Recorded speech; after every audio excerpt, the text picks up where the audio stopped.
bienvenue dans le bar de Mo. Installe-toi et je te sers une d'œuf pendant qu'on se mate une vidéo de Killer Bean. Ça te laissera du temps pour cliquer sur la cloche avec Barney et Homer. Et pour me dire en commentaire ce que tu as pensé de cette vidéo. Bon visionnage l'abeille. Bzz les abeilles et bienvenue sur Killer Bee, ici Nil le Soubéran, toujours accompagné par mon fidèle Happy End. Et par Trafalgar G-Water Kenny.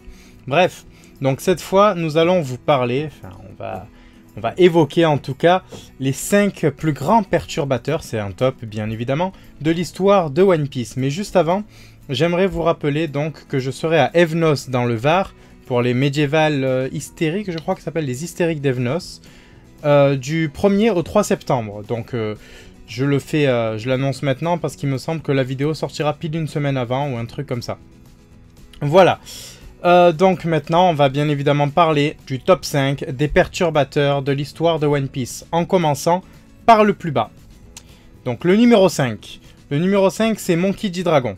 Alors, ne vous attendez pas à pourquoi lui, c'est le premier, c'est le plus recherché. Non, il y a toujours des explications qui vont avec. Donc jusqu'à présent, il est l'homme bien évidemment le plus recherché au monde. Il a une énorme influence sur tout ce qui concerne les actions du gouvernement mondial. Avant lui, il n'y avait personne qui s'était réellement opposé à l'ordre établi, hein, de façon aussi claire que lui. Il intervient sur les plus gros projets des dirigeants, mais personne ne sait ce qu'il compte en faire réellement, hein. Pour le moment en tout cas. On parlait la dernière fois de la réponse.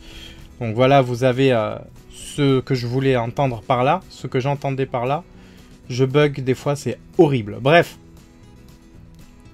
Il traque aussi certains pirates très influents. Enfin, selon lui, hein, il a jugé certains pirates trop influents pour l'âge de la piraterie. Et donc, du coup, il veut que l'âge de la piraterie s'achève. Et oui, le mec, il veut pas juste foutre le gouvernement en l'air. Il veut aussi s'attaquer aux Yonkou et aux grands noms de la piraterie. En numéro 4, on a Sakazuki, alias Akainu, le chien rouge. Alors, pourquoi lui? Déjà, par sa faute, on a Kuzan qui est devenu un membre très influent de l'équipage de Barbe Noire. Un ancien amiral chez un Yonkou, ça casse des fesses d'Onigumo quand même. Il a éliminé lui-même Ace, ce qui a eu un très grand impact dans le monde, et bien entendu sur Luffy, et sur Sabo, à rappeler. Il a surtout, alors ça a été son plus grand chamboulement, hein. Le mec, il a décidé de déménager le QG de la marine dans le Nouveau Monde, sur le territoire des Yonkou. Alors là, il fallait être vraiment, il fallait en avoir, hein, parce qu'à cette époque-là, on a vu certains Yonkou, hein, on a vu Kaido, on a vu Barbe Blanche, en fait on les a tous vus même, mais quand on voit ce qu'il a pris face à Barbe Blanche, se dire, bon, il y en a d'autres comme lui, je vais aller sur leur territoire pour leur montrer qui je suis. Non, franchement, il en fallait. Je déteste ce personnage, mais il faut le dire, il en fallait. Il a procédé à un nouveau programme de recrutement avec l'accord du gouvernement mondial, ce qui nous a mené au Taureau Vert et à Fujitora aussi. Donc, à mon avis, il a pioché dans autre chose que la marine. Bon, ça c'est sûr, il a pioché dans autre chose que la marine, mais je veux dire, il n'est pas passé par des voies très claires. Genre Fujitora, selon certaines influences, à mon avis, et inspiration, surtout inspiration, à mon avis, il vient de la pègre. C'est un ex mec de la pègre. Je suis fatigué, me faites pas chercher des mots. Il aime pas du tout les Tenryubito, et du coup, il gère la marine d'une façon totalement différente de celle de Sengoku, ou même de celle de Kong. Vous voyez? Donc, encore un chamboulement. Numéro 3. Enfin un pirate, et pas des moindres puisqu'on a un Yonkou. Marshall dit Teach dit Barbe Noire. Alors, il a délivré les pires prisonniers de Impel Down. Du niveau 6, hein. Donc vraiment des pointures les mecs. D'ailleurs, il a fait des plus puissants d'entre eux des membres de son équipage. Il les a forcés à s'entretuer quand même.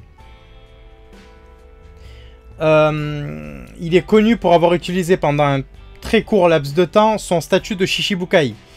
D'ailleurs, statut qui est maintenant à Weeble, il me semble. et qui était à Crocodile. Il a pris le poste de Crocodile, ce qui n'est pas rien du tout. Il a mangé 2 fruits du démon, et donc a perturbé le monde scientifique de l'histoire de One Piece par ce geste.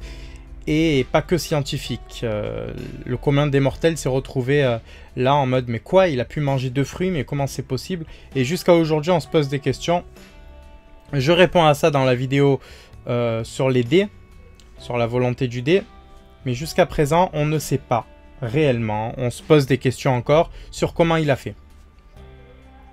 Il a provoqué la bataille de Marineford en assassinant Thatch et en capturant Ace. Il est devenu Yonkou par la suite. Déjà, ça a été énorme, un truc de fou. Le mec, il part de rien, je vous le rappelle. Le mec, il était mousse. Enfin, en tout cas, c'était un ancien de l'équipage de Barbe Blanche, mais il avait à peu près le grade de mousse. Il ne faisait pas grand-chose. Et il se retrouve Yonkou. Alors, mousse chez Barbe Blanche, c'est quelque chose. Je suis d'accord avec vous. C'était comme mousse chez Roger. Ça a donné 2 grands noms. Baggy, il ne faut pas sous-estimer Baggy, je le rappelle, Baggy et Shanks. Donc c'est pas à prendre à la légère non plus, je suis d'accord avec ça. Mais quand même, le mec, il avait le pire grade de tous les temps, c'était le Kobe, quoi. Le Kobe d'Alvida, vous voyez? Mais bon. Et, dernier point, il a donc provoqué l'incident de Baldigo. Alors, même avant-dernier point, parce que, en plus de l'incident de Baldigo, il a quand même provoqué 2 grandes guerres. Enfin, une guerre au sommet et une guerre qui a eu lieu juste 1 an après la guerre au sommet avec l'équipage de Marco, qui à mon avis, c'est pas passé tranquillement. Ça a dû être un véritable affrontement terrible avec des conséquences derrière pour le monde entier et pas seulement pour l'équipage de Barbe Blanche, parce qu'on sait que ça a eu des conséquences sur cet équipage-là. En numéro 2, un pirate, un supernovae.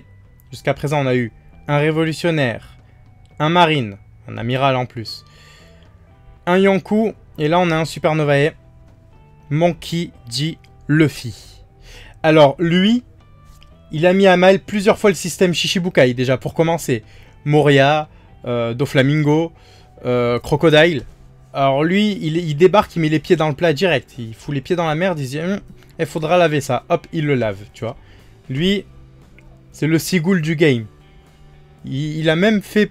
Non, il n'a pas fait pleurer Robin, au contraire. Il a réussi à faire en sorte que Robin ne pleure pas. C'est chaud quand même. Il est connu pour être le seul pirate à ce jour à avoir foutu le bordel, un bordel monstre, sur les 3 îles du gouvernement.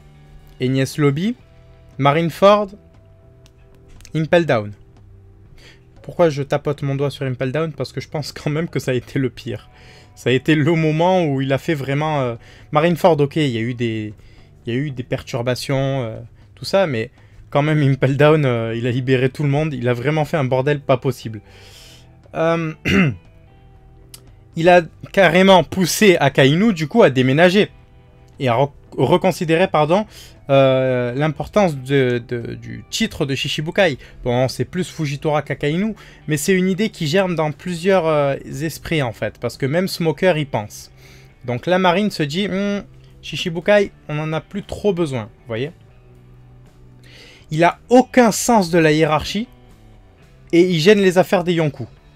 Mais là, récemment, par exemple, on a un membre de sa flotte qui a cramé, donc c'est Barto, qui a cramé le drapeau de Shanks.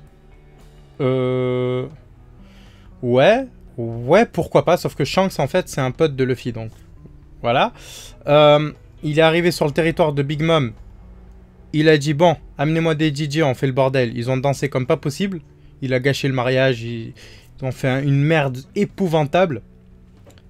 Et le mec, au calme, il se dit, bon, allez, ben maintenant, on va attaquer Kaido, là. Allez, c'est parti. Le mec, il a destitué Doflamingo et il a foutu le bordel à ce niveau-là, déjà, parce que, bon, son arrestation a aussi eu des conséquences. Il a été, donc, comme je le disais, impliqué du côté dérangeant de la bataille de Marineford. Même s'il a perdu, il a quand même foutu un vrai bordel, et c'est lui qui a mené les pirates de Barbe Blanche. C'est lui qui a servi de fer de lance à l'équipage de Barbe Blanche à ce moment-là. Du coup, il a eu un rôle très très important lors de cette bataille. Il n'avait pas le niveau face à beaucoup de personnages, je suis d'accord, mais il a quand même mené des gens qui, eux, avaient le niveau. non négligeable. Il est à l'origine du chaos provoqué par l'arrestation de Doflamingo, comme je le disais. Et donc, cette arrestation, on va y venir, ça a été un bordel monstre, parce que ça a eu énormément de conséquences derrière. Et on note quelque chose de très important, les pirates et les rois les plus influents sont tous de son côté. Et pas que pirates, hein. On a eu Ivankov, on a eu des Revo aussi de son côté, on a eu Kuma de son côté. C'est pas rien. Et le numéro 1, je suis obligé de me gratter l'œil parce qu'on dit qu'il est borgne. Don Quijote Doflamingo. Alors lui, il a fait un truc, un seul truc. Il a été arrêté. Il a été arrêté. Son arrestation, ça a foutu un monstre de malade. On a vu tous les réseaux de la pègre s'écrouler limite. Il gérait une grande partie du monde de l'ombre dans One Piece. C'est pas rien du tout. C'est pas rien du tout. En plus, il a fait ça juste avant Rêverie. Rêverie où, à cause de lui, et de Crocodile, et de bien d'autres, Fujitora compte intervenir contre les Shichibukai. Il se fait radier des 7, il déchaîne Big Mom à cause de Shizar, et il déchaîne Kaido à cause de son arrestation. Le monde de l'ombre, comme je le disais, est aussi de la partie. Les 3 grands ordres mondiaux qui assurent l'équilibre du monde de One Piece ont été entièrement balayés par cet homme.